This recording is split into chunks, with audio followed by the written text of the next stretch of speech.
Dimanche prochain aura lieu le premier tour des élections législatives. Pour ce scrutin particulièrement important, vous ne pouvez pas vous abstenir. Il faut voter. Seul moyen d'expression. Alors les pouvoirs publics organisent des campagnes publicitaires. Et pourquoi pas Paul? Oui, Paul, c'est très bien. Non, Jean, c'est mieux. C'est pas terrible, Jean. Jean, c'est pas si mal. Paul. Jean-Paul. Va voir Jean-Paul.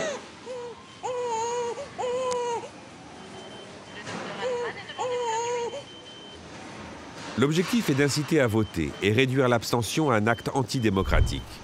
À l'école, on nous apprend à voter pour être un bon citoyen. Mais ne l'oublions pas, le vote n'est pas le fondement de la démocratie, juste une de ses composantes. Les révolutionnaires ne sont pas morts pour le droit de vote, mais pour plus d'égalité et de liberté. Seulement, cette idée est tellement inculquée comme un devoir, dès le plus jeune âge, qu'il est difficile de s'en défaire. Écoutons Alain Badiou, philosophe, face à un journaliste.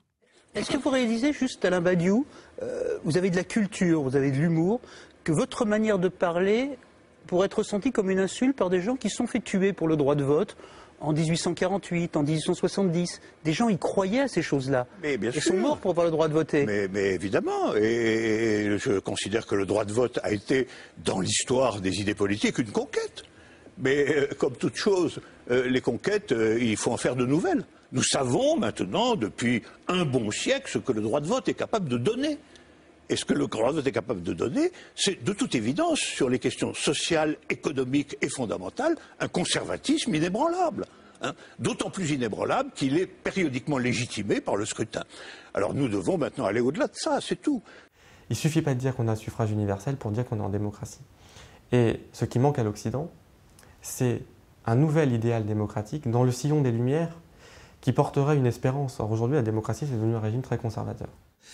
Les pouvoirs qui nous gouvernent ne sont pas des pouvoirs élus, ce sont les marchés financiers, ce sont les grandes entreprises, ce sont des acteurs de l'ombre qui ne sont en aucun cas en position de responsabilité politique. Ça, c'est la première raison évidente pour laquelle la démocratie ne se résume pas à l'élection.